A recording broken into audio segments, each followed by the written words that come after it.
Cette histoire, c'est celle d'un homme qu'on appelait Ojo Branco, œil blanc.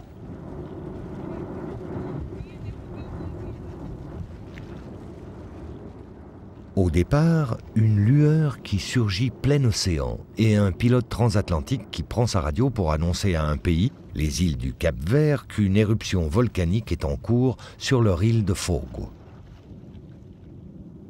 Et il a continué sa route vers l'Amérique. Les images arrivèrent et l'histoire était cachée à l'intérieur. À l'époque, les Cap-Verdiens de France guettent ces nouvelles qui arrivent la nuit. Et comme ma vie personnelle se mêle à celle de ces îles, moi aussi je veille et je guette. Quelques semaines plus tard, la télé nous présente un nouveau relief au Cap-Vert. Ce tertre fumant surgit sous le pic principal qui a imposé l'évacuation de 400 personnes installées à demeure dans le vaste cratère qui couronne cette drôle d'île. Qui dit réfugié dit camp et journaliste de télévision venu avec une idée fixe. Cette fois, il fallait dire que tout va bien, qu'on ne manque de rien et qu'on est très heureux.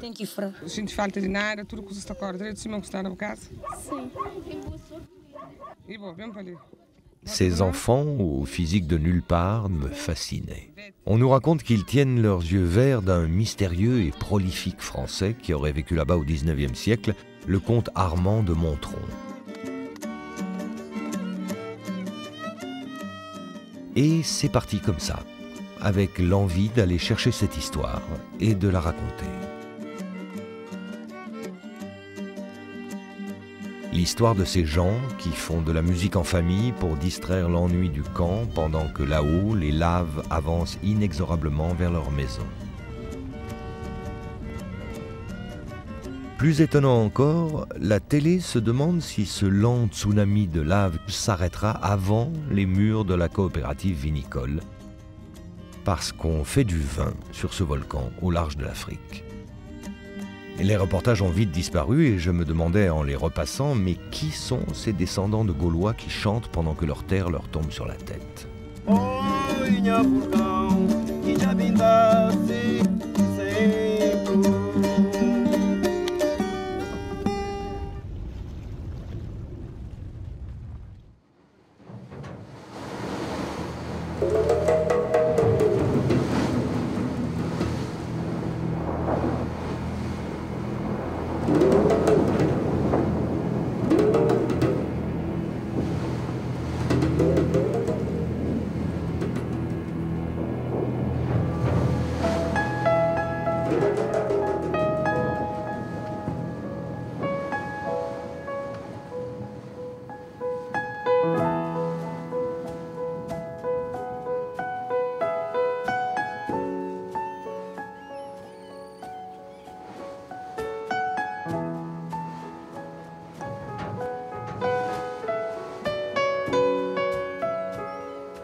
Tout de suite, le sentiment d'arriver sur une terre créole et une terre d'exil, un pays de métissage et de séparation. J'arrive pour y retracer l'histoire de ce monsieur Armand de Montron et je suis loin de me douter dans quelle aventure je me lance.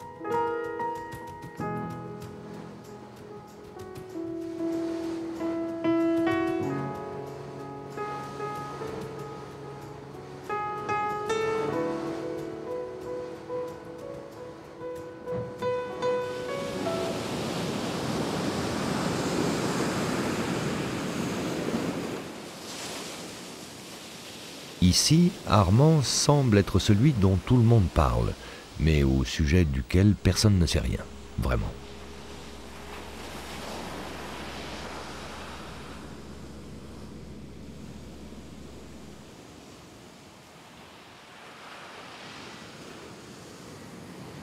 L'homme arrive du néant et se fond dans le brouillard.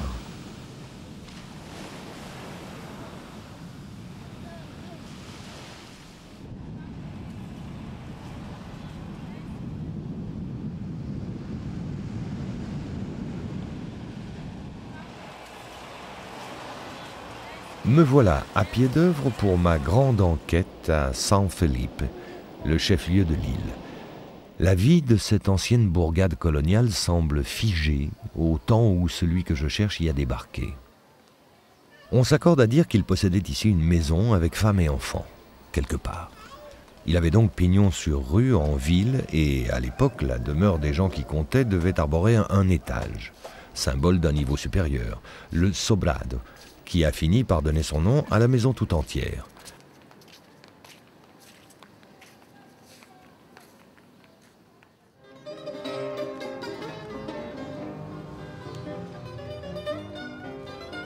J'ai frappé à l'une de ces maisons pour rencontrer une dame, Gilda Barbosa, qui détient la mémoire de ce temps. Puisqu'elle connaît l'histoire de l'île, elle doit pouvoir me parler de celui dont je suppose qu'il s'était inséré dans la société de ses ancêtres, le mystérieux Armand de Montron.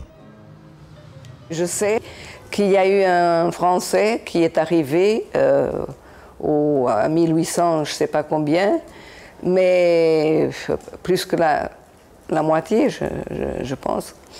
Et qui est arrivé, on ne sait pas bien, il y a un mystère un peu s'il était déporté, s'il était un aventurier ou qui il était, mais on savait qu'il était un comte, le comte Armand Montron. Et ma famille a connu ce monsieur, ma famille, mes ancêtres, ils parlent de lui.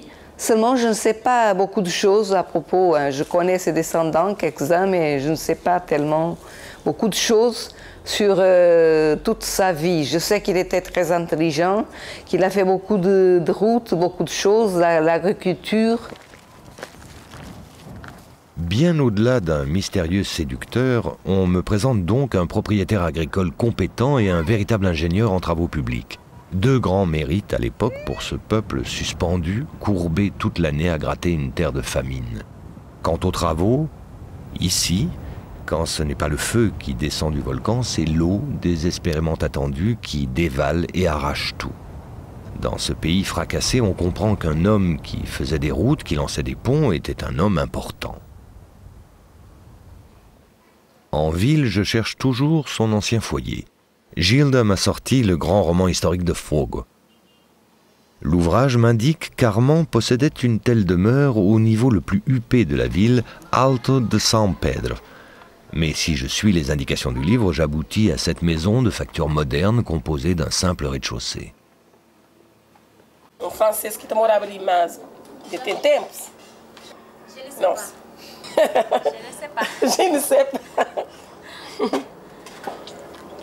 Montram que as guindas, assim, elas ficam tio lá para chão, mosteiro, elas deixam cria, tem que as guindas só branco de cabelo lourd. Le propriétaire des lieux en sait davantage sur ce foyer citadin du français. Faleceu, ele deixava amante que ele tinha, que era Josefa. Josefa, sa compagne à la ville, vivait dans un sobrado, comme celui-ci, qu'on appelait chalet. Quoi qu'il en soit, il n'en reste pas une pierre. Mon enquête à ce stade se résume donc à une famille dispersée aux quatre vents et à une maison détruite.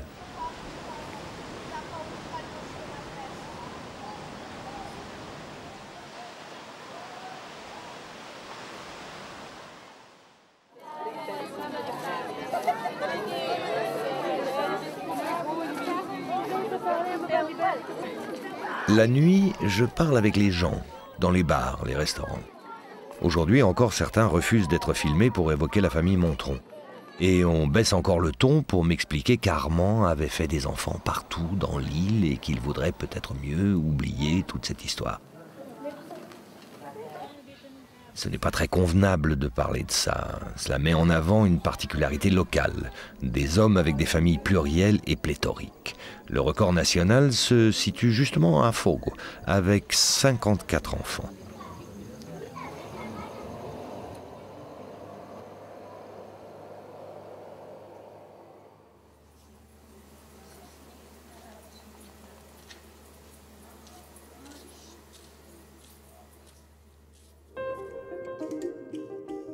Sur cette carte, je situe ma première famille d'Armand, celle de Joseph. Pour en savoir plus, il va falloir bouger.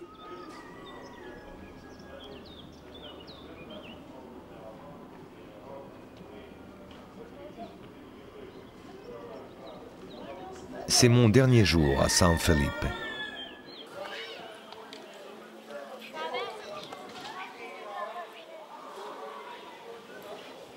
Ce lieu étrange où même les statues semblent se poser la question de leur identité.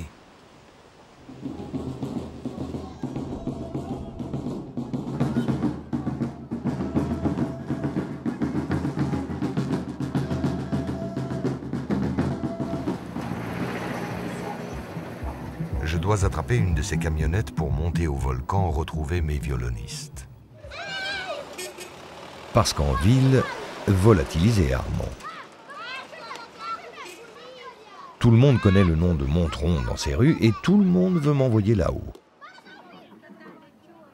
D'abord trouver la croix des trépassés, avec la dalle où l'on posait les dépouilles de ceux qui auraient droit le lendemain à une messe d'enterrement. C'est de là que partent les alouguères, des pick-up qui relient la ville à cette drôle d'île, où je commence à ressentir l'histoire de cet homme.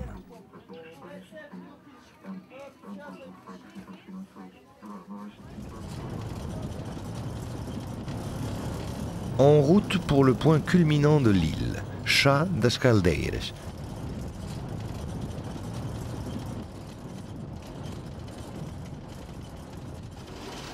Mon chauffeur est le premier descendant d'Armand que je rencontre, Adriano Montron.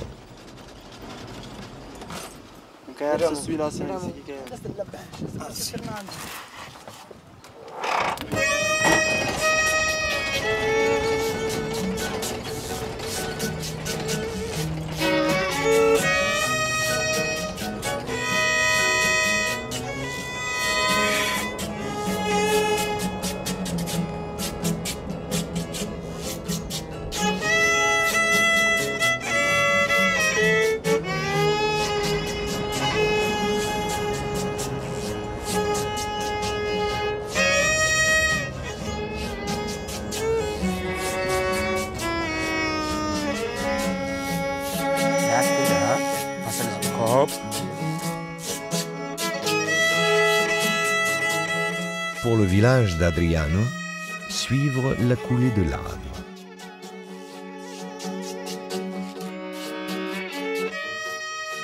Les familles qui vivent ici semblent avoir inscrit dans ce paysage leur métissage africain, portugais et français.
São Francisco tem que botar copo vinho.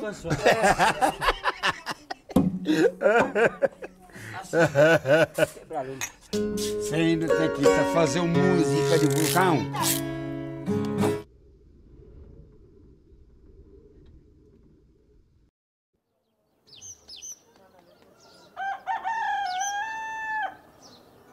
Je suis logé par le père d'Adriane, Socorro Montron, l'homme en chemise bleue. Il est une des mémoires du village et je compte sur lui pour connaître l'histoire de cette famille.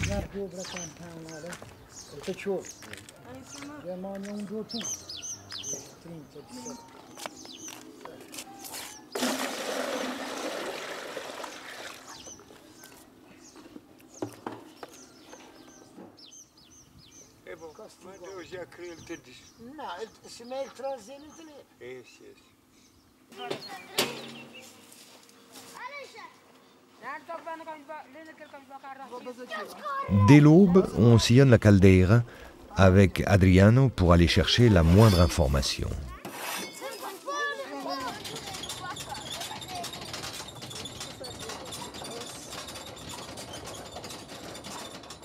On nous a fait savoir qu'une généalogie complète prendrait la poussière sur l'armoire d'un grand-père.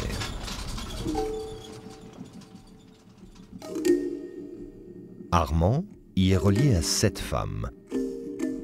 À Josefa s'ajoutent Domitilia, Camilla, Josigne, Guillermina, Clementina et Antonia. Et 21 enfants, nouveau chiffre officiel.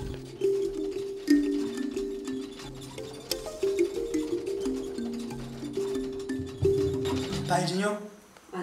Manuel Doctor. Então... Filho de Hermanco. Sim, aquele filho de irmão. Manuel da Cruz é filho de não. Nunca tinha ouvido verdade como que meu irmão bem brali. Aquela coisa que sabe, esta. Aí, depois de Miguel e o tio criar, então ele vem para aí com um homem de riba. Pai, se exporta.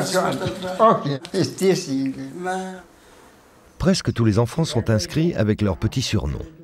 Le nom de casa, nom de la maison, qu'ils vont garder toute leur vie. Ça, c'est une des traditions du Cap-Vert.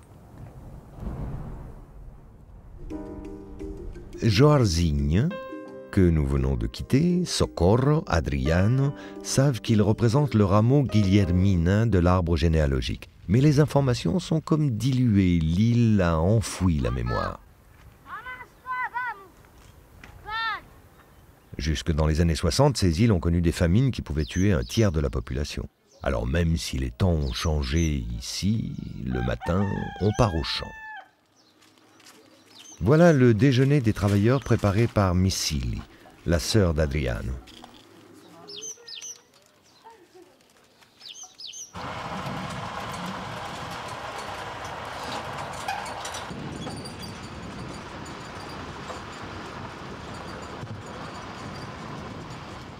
En fait de champ, ce sont quelques parcelles coincées entre lave et falaise que la dernière éruption a bien voulu leur laisser. La lave s'est arrêtée en vue du village et la vie a continué.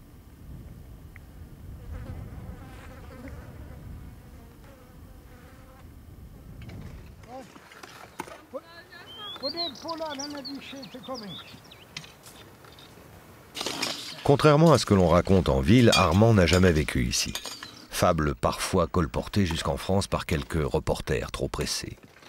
On cultive le providentiel haricot du Congo, implanté au Cap-Vert par l'ancêtre de Montron, qui en avait ramené un sac du continent africain. Une bien jolie histoire, totalement fausse d'ailleurs.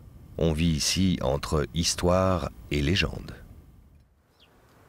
Cette famille-communauté, pas toujours très bien vue dans le reste du pays, a vécu en autarcie pendant presque un siècle. Socorro n'a cure des racontars. Être un Montron, c'est toute une approche de la vie. Com poucos meses para completar 70 anos, ainda com vontade de dançar, de comer, de brincar, de andar, de trabalhar, de pegar o dinheiro, de fazer negócio, de contribuir mais. Enfim, falta-me somente a morrer, do restante já tenho provado muitas coisas. Gosto de beijar a minha mulher, eu gosto de deitar com a minha mulher. Assim é que vai crescendo o filho. Ela é uma mulher muito ciumenta, não gosta de ter outra mulher, mas ela irá atingir 17 filhos. De uma vez, nunca acreditava que uma mulher poderia ter 17 filhos.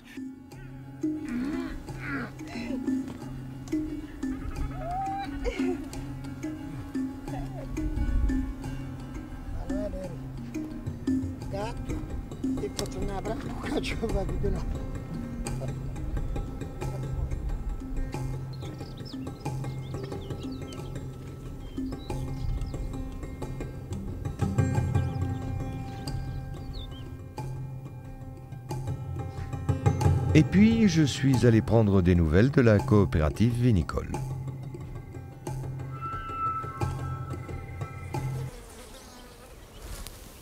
A lava vinha muito lentamente, e ninguém pensava que a lava vinha destruir isso. Sim, mas infelizmente aconteceu. Aconteceu.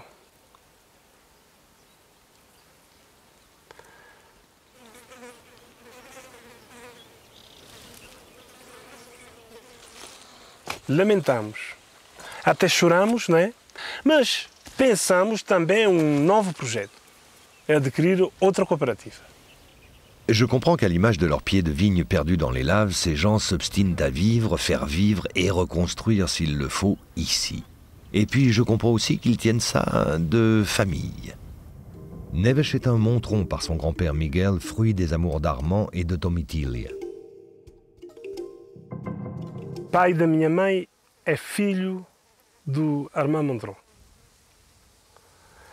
Mas a minha mãe sempre contava-me alguma coisa do Armand Montron.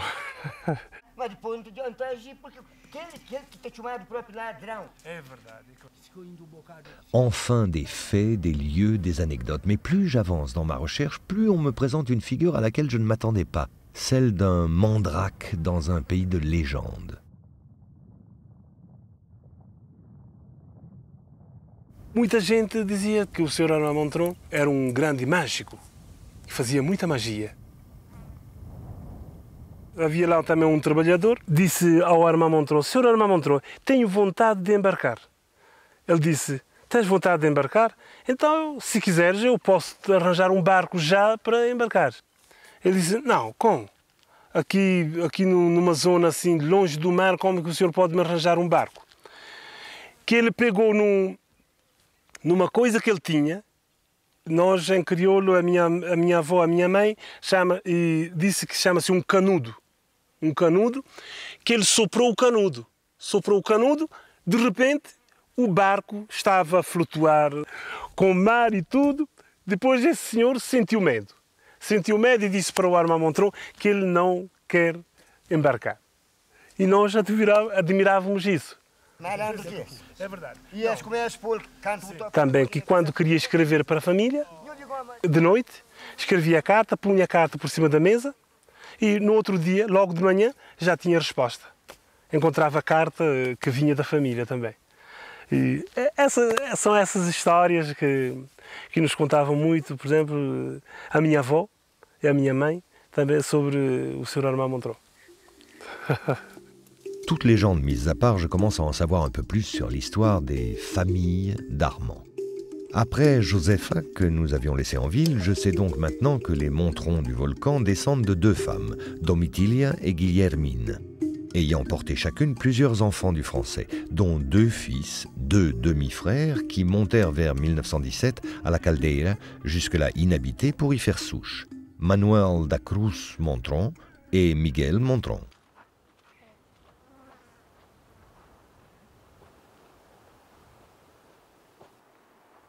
Les Montrons aimaient mener une vie à l'écart, même franchement tranquille.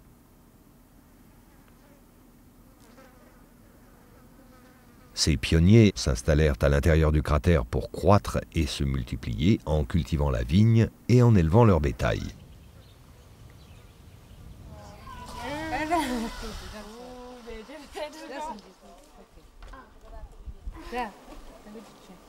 Ele é Montron, Francisco.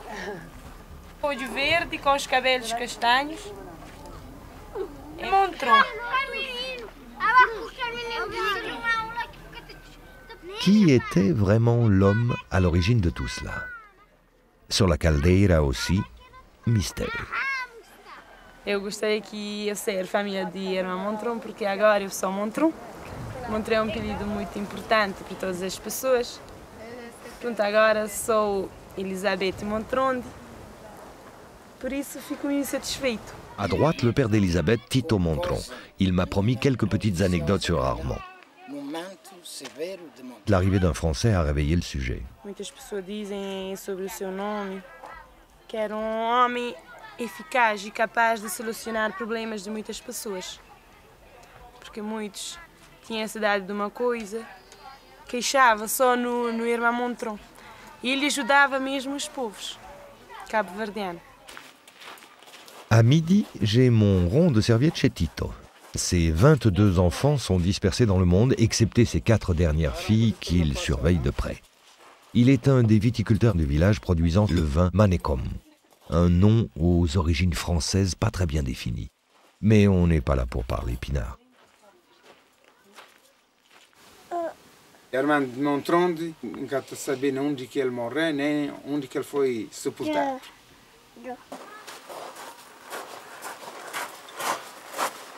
A história que está com Sheba, mulher de Armando Montron, te contava minha mãe, mas tinha crise, então, que minha Dimitília te contava minha Maria, minha mãe.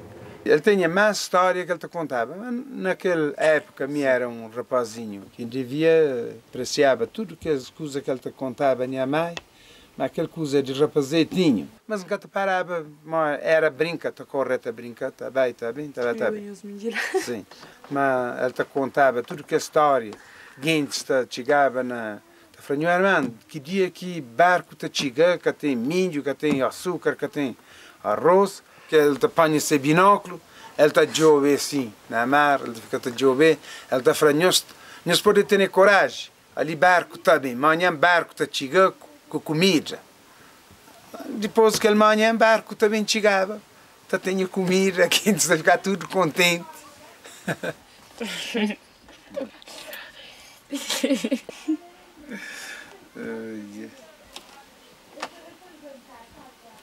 Mademoiselle Montron n'a pas l'intention de faire toute sa vie le guide sur son volcan pour les randonneurs de passage. Pour cela, il faudra quitter la cour du père.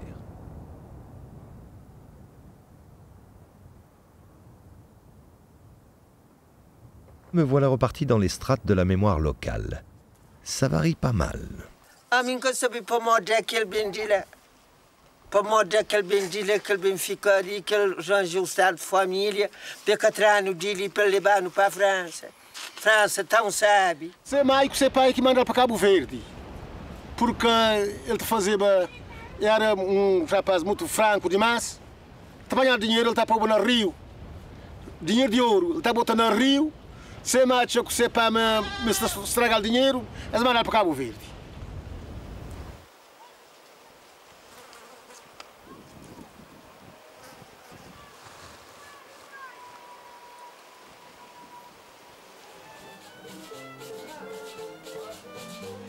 Sur ce bout du monde suspendu, l'exil est une obsession douloureuse qui se joue de la réalité. Dans une mazurka créole entre les présents et les absents, entre ceux qui partent et ceux qui les remplacent.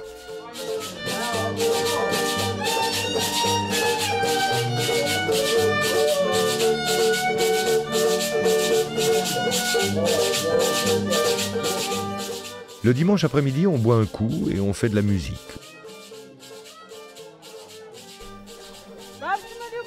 On attend l'appel d'un fiancé lointain parti chercher une vie. La plupart ne reviennent jamais.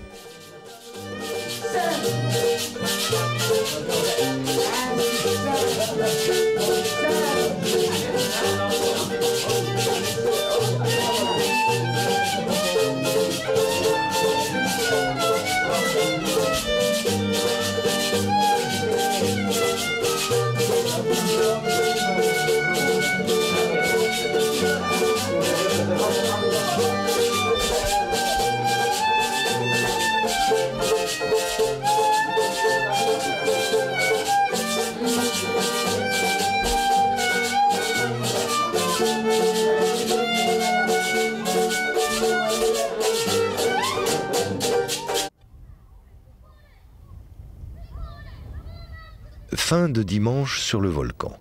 Demain, on repart sur les traces des familles d'Armand. Je n'en ai que 3 pour l'instant.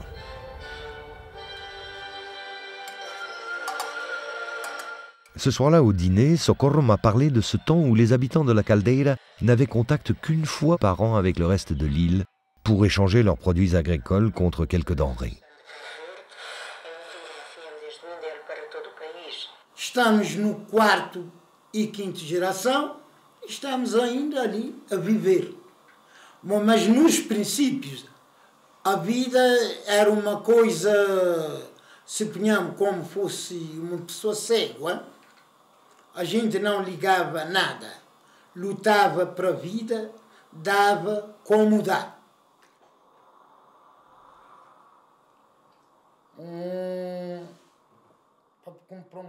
Le père de Socorro expulsa du village en 1936 un percepteur aux méthodes douteuses et la rumeur se répandit dans toute cette colonie portugaise que les Montrons voulaient faire sécession et demander leur rattachement à la France. La nouvelle fit tanguer les balcons de San Felipe et notamment le sobrado de l'administrateur de l'île, qui demanda la troupe au gouverneur de Praia sur l'île principale. Uns poucos dias depois, o meu pai estava a ir para o campo, encontrou com aqueles militares, tudo armado, até de metralhadora. E chega na casa, eles mandam rombar todas as coisinhas. Quer dizer, mandam desarmar mala, cama, aquele colchão daquela época era um colchão para chorar de miséria. Tous les hommes du village furent emmenés à la ville par la force publique.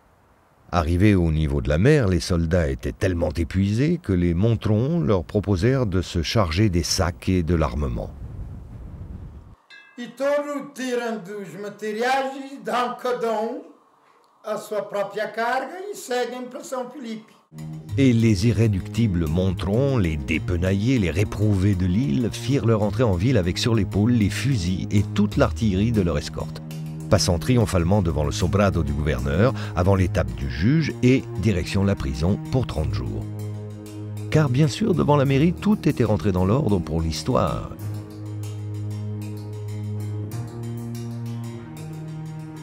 Toute la ville est là. Ça vous apprendra les Gaulois à faire les malins.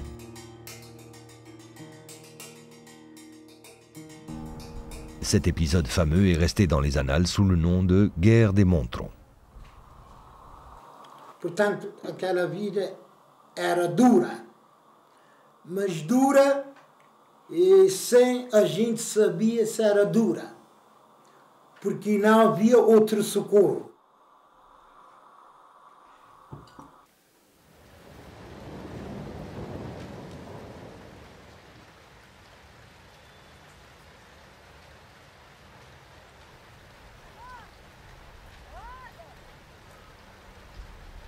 Un jour de pluie, j'ai ressenti pourquoi Armand était si populaire. Il creusait des puits, construisait des réservoirs. Ici, même l'église est équipée pour ne pas gaspiller la moindre goutte, direct du toit du curé à la citerne. Et quand l'eau tant désirée dévale, souvent, elle arrache tout. Les déplacements, les charges, autre point crucial, ça, c'était la route. Armand faisait des routes.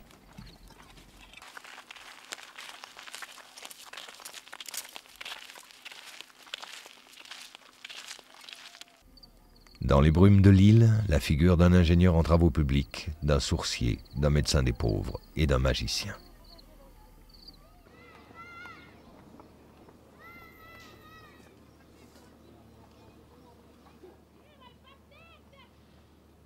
Minha tia vivia com a irmã, tinha filhos e netos.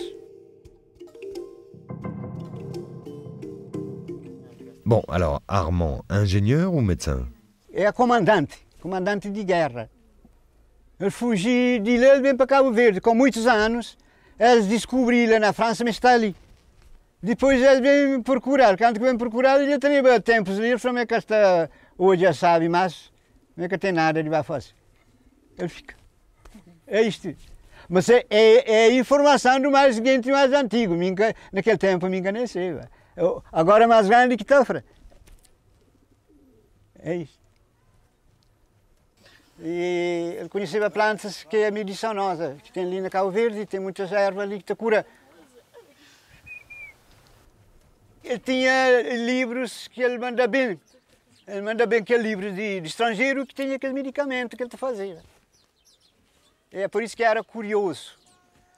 E irmão fazia trabalho, principalmente café na Ilha do Fogo inteiro, ele fazia plantagem. Está ainda. Outro dia queria de beija, mas ainda funciona.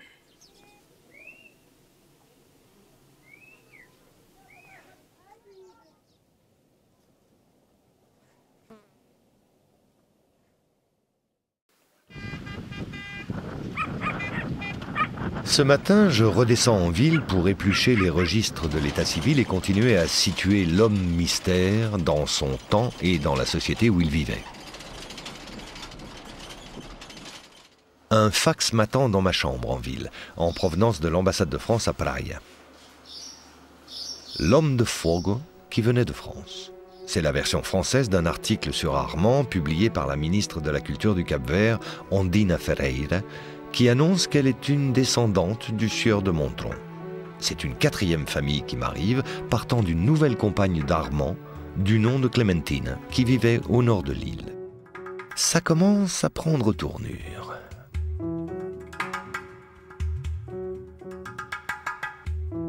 Le rameau Clémentina est le premier qui amène autant d'informations.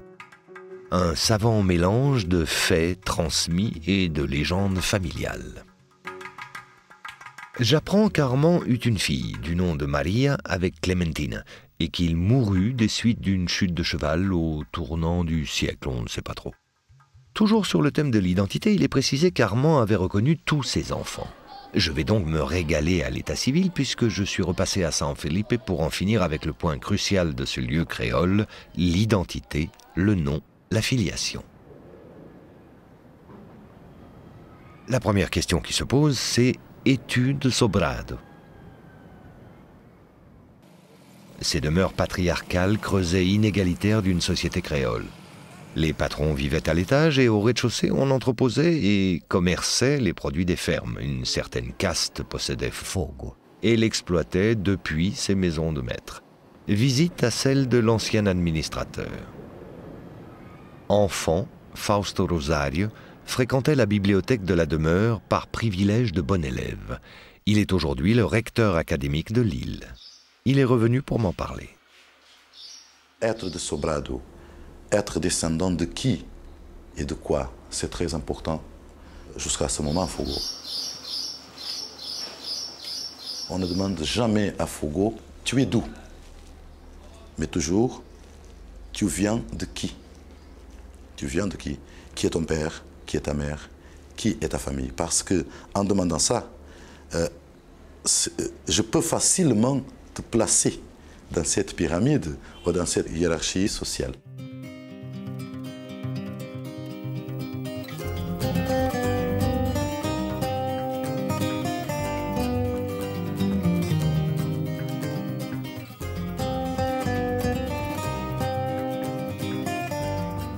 Gente do Sobrado, les gens du Sobrado. Une société où chacun connaissait sa place et la connaissait très tôt. Mais une société qui portait en elle les prémices de sa propre extinction. Affaiblie par les crises agricoles, ruinée par les années de sécheresse, les anciens maîtres vont peu à peu céder du terrain. Les terres changent de main. Des gens comme Armand, arrivant avec de l'argent frais, s'installent de cette façon. Mais surtout, de nombreux métis, qui ne pouvaient prétendre à hériter, ayant émigré en Amérique, reviennent avec des dollars. C'est toute une classe qui s'efface devant l'émergence d'une bourgeoisie créole. Cette société du Sobrado, Armand la fréquenta, mais il resta en marge. Je le sais depuis que Gilda a consenti à me révéler un petit secret de famille.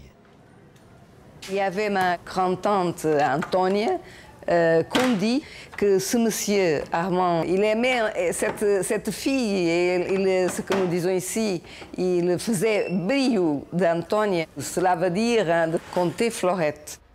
Si Armand s'était marié dans la bonne société de San Felipe, sa vie aurait été tout autre et nous ne serions sans doute pas là aujourd'hui. Antonia resta célibataire. Au bas du balcon des gens du Sobrado passaient d'autres gens. Ceux-là, on les appelait gente de funco, les gens du funco, un mot d'origine africaine qui désignait une habitation plus modeste. Le voyageur sait qu'une belle culture se mérite. Il enregistre la statue du poète comme celle des gouverneurs du passé à la moustache conquérante.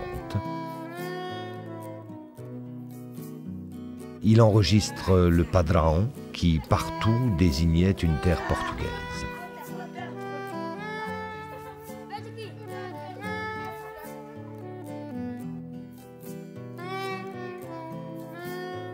Il enregistre cette nostalgie du futur. Et le bâtiment de l'état civil où ses recherches sur la descendance officielle de Montrón à Fogo sont prévues pour le lendemain.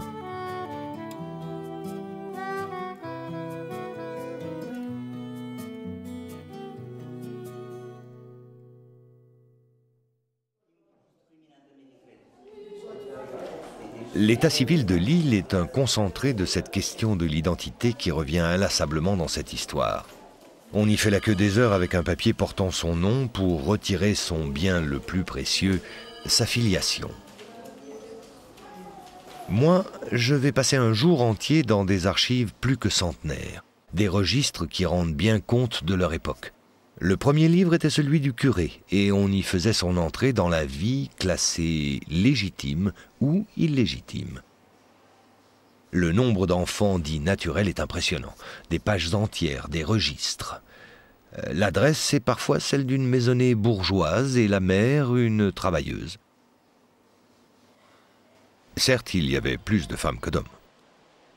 Depuis l'île de Brava se faisait une émigration constante vers l'Amérique, et elle était essentiellement masculine. Pour notre histoire, le moment du grand coup de projecteur est arrivé. Souvenez-vous qu'Armand aurait reconnu tous ses enfants. J'avais prévenu les dames de l'état civil prévoir des photocopies. En fait, ce sera juste ce dossier sur le coin du bureau. Les baptêmes de 1900. J'ai fouillé en vain sur 50 ans auparavant, mais dans celui-là, le nom que je cherche finit par sortir. D'abord la mère, c'est bien Josefa, Josefa Correa. Il y a 2 actes de baptême, 2 fils, André et Francisco. Ils sont reconnus par Armand, mais sont inscrits comme naturels, car conçus hors mariage. Les 2 garçons ont une grande sœur, tout aussi officielle, Noémie, née en 1894, mais impossible de trouver son acte de naissance. Quoi qu'il en soit, c'est la fin de la légende de l'homme qui aurait reconnu tous ses enfants. Il avait fait comme tout le monde ici. De toute façon, la photocopieuse était en panne. Sur lui, peu de détails. Quand même, le nom de ses parents, Casimir Ernest Montrón et Valérie Augustine de Sénovère. Toute la famille viendrait de Paris. Absent, il n'a pas signé les actes. Déception. Je n'ai toujours pas de traces tangibles du personnage, comme une petite dérobade de plus.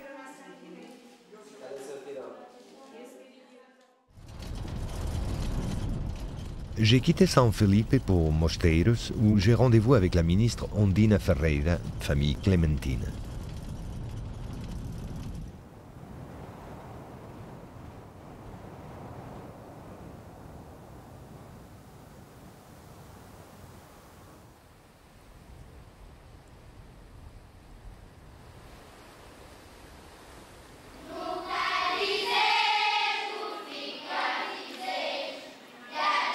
Mosteiros, 2e bourgade de l'île. Une après-midi banale, mais pour moi une très bonne surprise dans la maison de Madame la Ministre. Merci Notre-Dame de Fatima.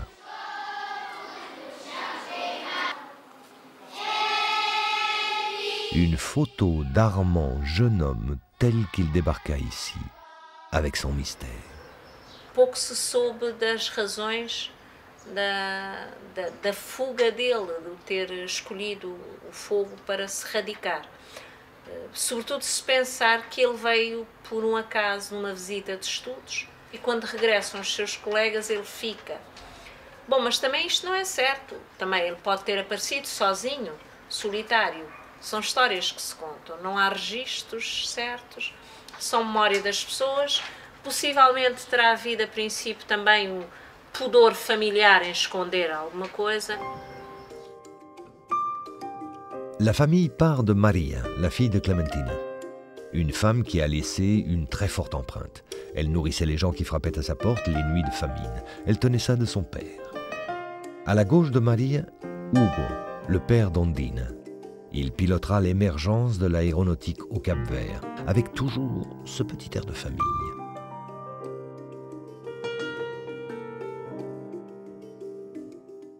Dans les souvenirs légués par Armand, quelque chose que le jeune homme avait emmené avec lui. Une photo de sa mère. Ele também não foi muito falador, não terá contado à família as razões da sua chegada e da sua fixação na Ilha do Fogo. Portanto, digamos que tudo isto contribuiu para se ter criado esta mística à volta da figura deste francês, Armand Montron, que depois deu toda esta descendência que até hoje. État civil de Mosteiros, dernier tour à la poussière des registres.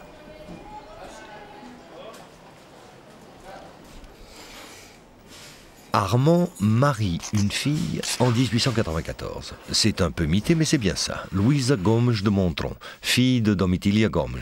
Cette fois-ci, c'est bien fini pour la progéniture retraçable. Ça se passe au domaine de Baluarte, la maison perdue dans la montagne. En provenance de Baluarte aussi, je trouve ce que tout le monde cherche depuis si longtemps. Le 7e jour du mois de novembre 1900 est mort un homme de 57 ans du nom d'Armand de Montron, célibataire, originaire de France. À défaut du début, je connais maintenant la fin de l'histoire. L'acte précise qu'il fut enterré au cimetière paroissial. Un petit cimetière marin où il faut le temps de revenir de l'étranger pour pleurer un défunt.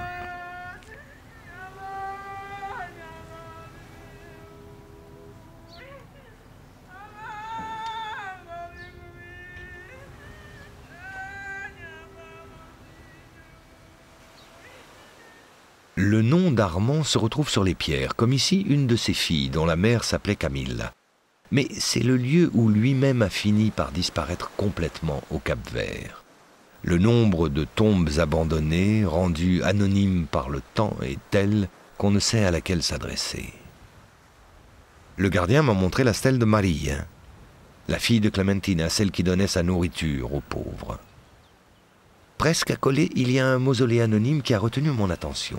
Par la statuaire ou en motif, il est orné d'une série de têtes de femmes. Homens que trabalhavam na era, ele tomou de areia no chão, ele tapou o rosto de mulher no chão, depois ele tem desenhado. Il y a 7 visages en tout.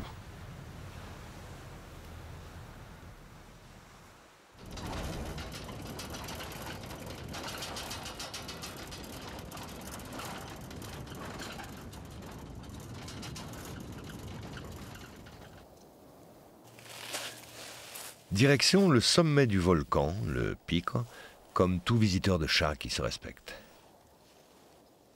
C'est un peu la corvée quand même.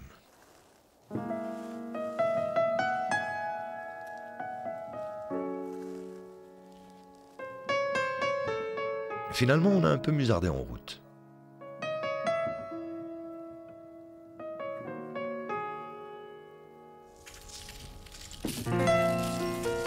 Elisabeth m'a parlé de son désir de liberté, d'une vie ailleurs, sans toutes ces parois qui l'entourent.